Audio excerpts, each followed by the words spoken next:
As many fans of this channel know, I am African, and I grew up in Africa. It is easy to believe that you're destined for poverty, and yes, most people from poor countries believe that. However, when I was around 17, I started questioning such assumptions, and the reason for my different opinions is because I often see rich people even in my country. But there are some other explanations for the reasons why some people are rich in poor countries. It may be that these people do ugly or illegal stuff. Maybe their father is a politician who has stolen a lot of money, or maybe it's just luck. Anyway, I decided to study how money works and see myself whether being rich has something to do with luck, stealing, or anything like that.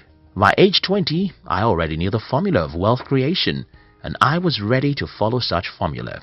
In today's video, I'll be sharing with you how to be rich in a poor country. If you're new here, consider subscribing so that you won't miss other interesting videos like this. Riches has no home. In his book, The Science of Getting Rich, Wallace D. Wattles provoked us to think about something very important. He asked us to stop thinking about poverty as though it caused by certain geographical location, but because if poverty has something to do with a particular geographical location, then certain people in certain geographical locations will be poor, while everybody else will be rich. But that's not so. As we make this video today, millions of people are poor even in the richest countries of the world. For example, more than 70% of Americans live from paycheck to paycheck, according to some studies. And think about this, many people even in the poorest countries of the world are very wealthy. What does this tell us? I think it's very simple. Money doesn't have anything to do with where you live. But there's another problem here. If money doesn't have anything to do with where you live, then why do we have more poor people in certain continents than others? Why do we have more poverty in Africa and Asia than in Europe or America? I think I have an answer, and that has to do with conditioning. Like begets like. The story was told about a farmer who brought an eagle's egg from his farm. When the farmer got home, he added the 3 eagle eggs with his chicken's eggs, and his chicken hatched the eggs with hers. Many months after the little eagles have been hatched, they are there right with the chicks, eating everything the chicks were eaten, walking around the way the chicks walk around and having the same aspirations like those of the chicks. These 3 eagles grew up and lived their entire life just like chickens. They never flew or dared to live like an eagle. I'm sure that you will believe this story easily because it happened in the kingdom of the birds.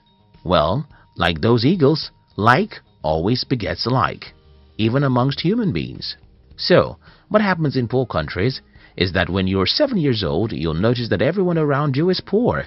And not just that these people are poor, they always blame someone else for their poverty.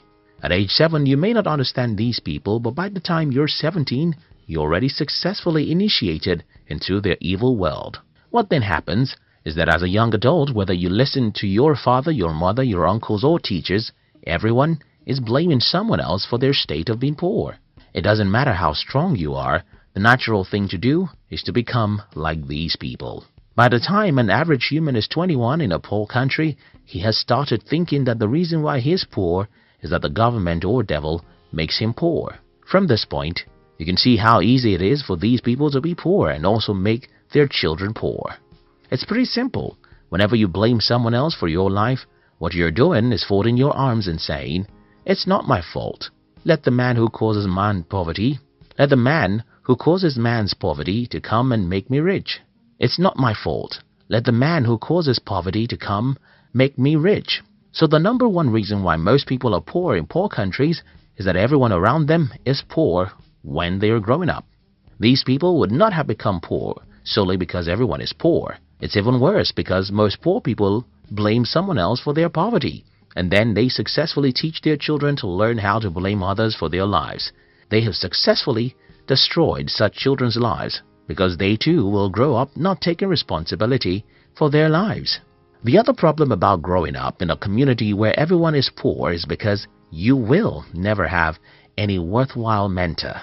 Because everyone is poor, their advice will just lead you to where they are, and that's not where you want to be. For instance, I had to stop taking advice from everyone in my family when I was about age 19. The reason I stopped taking advice from these people is that all their advice is very bad, and they think their advice is the best.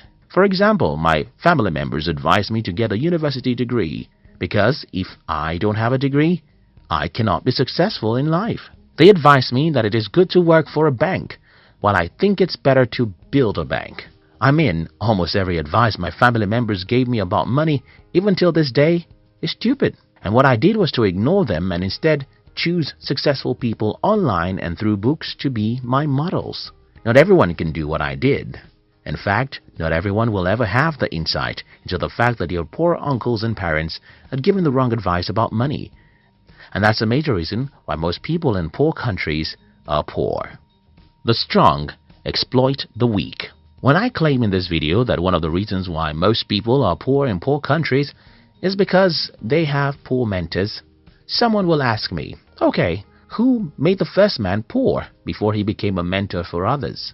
This is a good question, and the answer is in the fact that the world is a jungle where the strong eat the weak. Most of the years of our existence as humans are filled with battles between nations. We should also remember colonization and exploitation from one country to another. All these battles would not have left some countries poor if not because they are not physical battles. Think about it, as you would think about rape. When a man rapes a woman, he thinks it's just a physical act, but for a woman, it's spiritual and emotional. And though the act of rape can happen in 5 minutes, the victim can live with the pains for 50 years. Similar things happen when a country invades, overpowers, and colonizes another for many years. For those who are asking how the first man became poor, I think that is how the first man became poor. But that's not an excuse for you to be poor. You see, the poverty of your forefather may not be his fault because he was probably taken as a slave for 30 years. But your poverty is yours because you have the power to liberate yourself.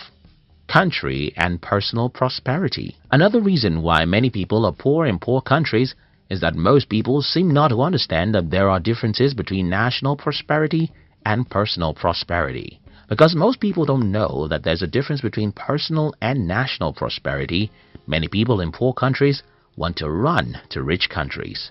Many Africans want to run to America. Many Indians thought they could migrate to Europe, and that's another problem. You see, running to a rich country won't guarantee your prosperity, because even in the country that you're running to, most people are still poor. Now that I've tried to pinpoint some of the reasons why most people are poor in poor countries, let me try and show you how to be rich in a poor country. 1. Disown every mentor you have. Well, I don't mean that you should legally get rid of everyone in your life. I simply mean that you should stop taking their advice or spending much time with them, except they are positive-minded. Growing up in Africa, the culture of my tribe requires that I listen to and follow the advice of everyone who is older than me. But at about the age of 19, I started revolting against the advice of my family members, especially their advice about money. When I was 21, it had become very obvious that I was a black sheep of the family. Until today, these people just don't have any advice I can follow about money. Don't get me wrong, I love my mother, father, uncles, and siblings. I love my African friends, but I don't take advice or spend time with you if you're negative. This is the first thing I think you should do if you're from a poor country. Do away with negative people. Stop taking money advice from poor people. Instead, go to the library and read books from the rich and successful people. Check online and follow some inspiring people who will make you believe in yourself. 2. Understand the difference between personal and national poverty. Don't assume that you have to be poor simply because your country is poor. You can be rich, even in a poor country. As I have explained earlier, being rich is not a factor of where you are from or where you live. Being rich is a factor of how you use your mind. 3. See the half-full cup. I suffered ill health for the first 17 years of my life, and I hated life for every minute of those sicknesses. However, a few years after I regained my health, I understood that such terrible health challenges was a blessing in disguise. The lesson here is that most bad situations have hidden opportunities in them. But human nature really takes time to look for opportunities in bad situations. If you live in a poor country, you have to learn how to see the cup of your country as half full, not half empty. You have to be positive and believe that there are opportunities for you somewhere in some corner. Only you can believe that and take proactive actions that will lead you there. In conclusion, everyone watching this video from Africa or Asia should sit down and rethink their path in life. We should stop being negative about what is possible for us. We should believe in ourselves and pursue really big dreams. We should understand that money is not a product of any geographical location, but the product of our mind. I hope this video helps someone. Thank you very much for watching our videos. I'd like to give you another interesting video for you to enjoy next. But before then, our team will be very happy if you can like this video and share it with your friends on social media. If you're new here, don't forget to subscribe, so you won't miss other interesting videos like this. Look at your screen now to see 2 other videos we handpicked for you to enjoy next. We love you.